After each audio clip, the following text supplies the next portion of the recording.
பாருங்கள், இந்த ஆவாரம் பூ.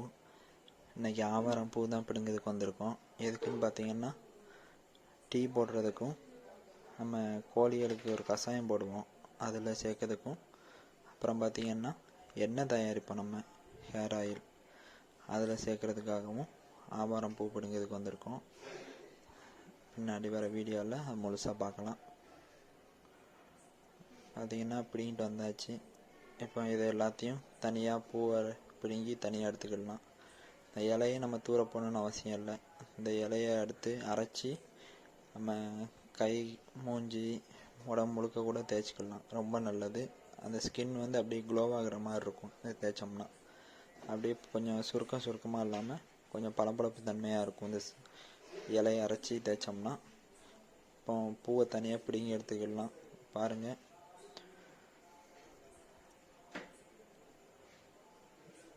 பார்த்தீங்கன்னா ஒரு சின்ன குண்டா அளவுக்கு வந்திருக்கு. நம்ம ஓரளவு பிடிங்கிட்டு வந்திருக்கோம். இப்போ இதை கழுவணும், ஏன்னா தூசியாக இருக்கும். அதனால் கழுவி எடுத்துக்கலாம். ஃபஸ்ட்டு ஒரு குண்டால் தண்ணீர் ஊற்றி கொஞ்சம் நேரம் இருக்கட்டும். உடனே அலசினா அந்தளவுக்கு போகாது. கொஞ்சம் ஒரு 10 நிமிஷம் இல்லை 1/4 மணி நேரம் தண்ணீரில் இருக்கட்டும். அதுக்கப்புறம் இதை நம்ம சுத்தமாக நல்லா கழுவி எடுத்துக்கலாம். பார்த்திங்கன்னா ஓரளவு ஒரு 10-20 நிமிஷம் மேலே ஆயிட்டு. இப்போ திரும்ப பூவை தனியாக எடுத்து வேறு ஒரு குண்டானில் மாற்றி வச்சுக்கலாம். பார்த்திங்கன்னா நல்லா அந்த பூவில் இருக்க சாறு வந்து அப்படியே டிகாசன் மாதிரி இறங்கியிருக்கு இந்த தண்ணியிலையே. ஊற தான் வச்சுருக்கோம், ஆனாலும் பார்த்திங்கன்னா அந்த டிகாசன் மாதிரி அப்படியே பூவில் இருந்து சாறு வந்து நல்லா இறங்கியிருக்கு. இதில் ஊற வச்சதுலேயே இறங்கியிருக்கு. சேனலுக்கு புதுசாக இருந்தால் சேனலை சப்ஸ்கிரைப் பண்ணி வச்சுக்கோங்க.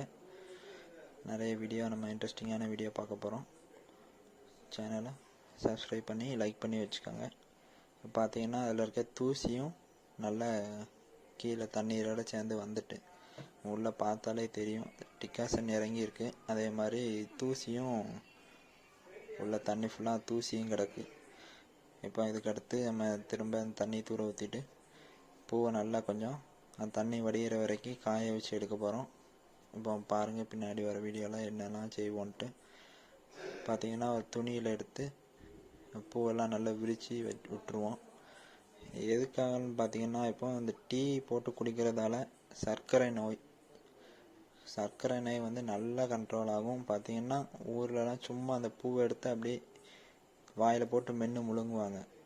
டீ கூட போடணுன்னு அவசியம் இல்லை. சும்மா அந்த பூவை எடுத்து சும்மா சாப்பிட்டாலே போதும், அந்த சர்க்கரை நோய் நல்லா கண்ட்ரோல் ஆகும். அதே மாதிரி இந்த பூவை இப்போ கழுவுனதுக்கப்புறம் ஸ்மெல் பண்ணி பார்க்குறேன், நல்லா அப்படியே பழம் மாதிரி, இந்த என்ன பழம், கிருணி பழம் அந்த மாதிரி ஸ்மெல் அடிக்கி. பழம் மாதிரி சூப்பராக ஸ்மெல் அடிக்கி. இந்த இதழ் வந்து எந்த மாதிரி டேஸ்ட்டில் இருக்குன்னு பார்த்தீங்கன்னா ரோஸ் பூ மாதிரி இருக்கும் இதழ். இப்போ பாருங்கள், டீ போடுறதுக்கு ரெடி பண்ணிட்டோம். கொஞ்சம் தண்ணியெல்லாம் கொஞ்சம் இந்த மாதிரி முட்டை வர ஆரம்பிக்க விட்டியும் இப்போ 2 பேர் குடிக்கிற அளவுக்கு டீ போடுவோம். கொஞ்சம் ஒரு 10 பூ வாக்கில் எடுத்துக்கலாம். எடுத்து தண்ணியில் கொதிக்க விடுவோம். அதே மாதிரி பார்த்திங்கன்னா அந்த பூவு, இலை, அப்புறம் அதில் அது ஒரு காய் மாதிரி இருக்கும், பட்டை மாதிரி காய், அதை அரைச்சி தலைக்கு தேய்க்கலாம். நல்ல ஹீட்டு வந்து கம்மியாகும். நமக்கு இந்த உடல் சூடு வந்து வெளியே தெரியாது, ஆனால் பார்த்திங்கன்னா சிலருக்கு உடல் வந்து உள்ளுக்கு அப்படியே சூடாகவே இருக்கும். அதை ஃபீல் பண்ண முடியும் நல்லா. அந்த மாதிரி இருக்குது. இதை நல்லா தலையில் தேய்ச்சோன்னு வைங்க, நல்லாவே ஹீட்டு குறையும். நல்லா அதை ஃபீல் பண்ண முடியும். நல்ல ஹீட்டு வந்து கம்மியாகும். அதனால தான் அந்த பூ வந்து எண்ணெய் நம்ம தயாரிக்கிறதுக்கு அதுக்கும் சேர்த்து தான் பிடிங்கிட்டு வந்திருக்கோம். பார்த்திங்கனாலே தெரியும், அதில் வந்து நல்ல அந்த டிகாசன் வந்து இறங்கியிருக்கு. நான் ஃபஸ்ட் நம்ம போட்டதுக்கும் இப்போ பார்த்திங்கன்னாலும் நல்லா அந்த டிகாசன் வந்து இறங்கியிருக்கு. சிலவங்க என்ன பண்ணுவாங்கன்னா இது கூட இஞ்சி சேர்ப்பாங்க. இஞ்சி அப்படி இல்லைன்னா ஏலக்காய் சேர்ப்பாங்க. அந்த மாதிரி தயவு செஞ்சு சேர்த்துடாதீங்க. ஒரிஜினல் டேஸ்ட்டை ஃபீல் பண்ணுங்கள், அப்போ தான் நல்லாயிருக்கும். பார்த்திங்கன்னா உங்களுக்கே டிஃப்ரெண்ட் தெரியும். இதில் இப்போ ஊற்றும் போதே அந்த கிளாஸ் கலருக்கும் அந்த டிகாசன் நல்லா இறங்கியிருக்கு.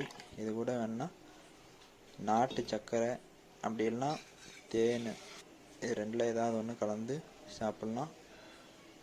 வெறுமனையாக குடித்தாலும் அந்த வந்து ஒரு லேசாக ஒரு துவர்ப்பு மாதிரி இருக்கும். நல்லா டேஸ்ட்டாக தான் இருக்கும். நல்லா தான் இருக்கும். ஆனால் கொஞ்சம் வேணும்னா கொஞ்சமாக தேன் கலந்து சாப்பிட்லாம்.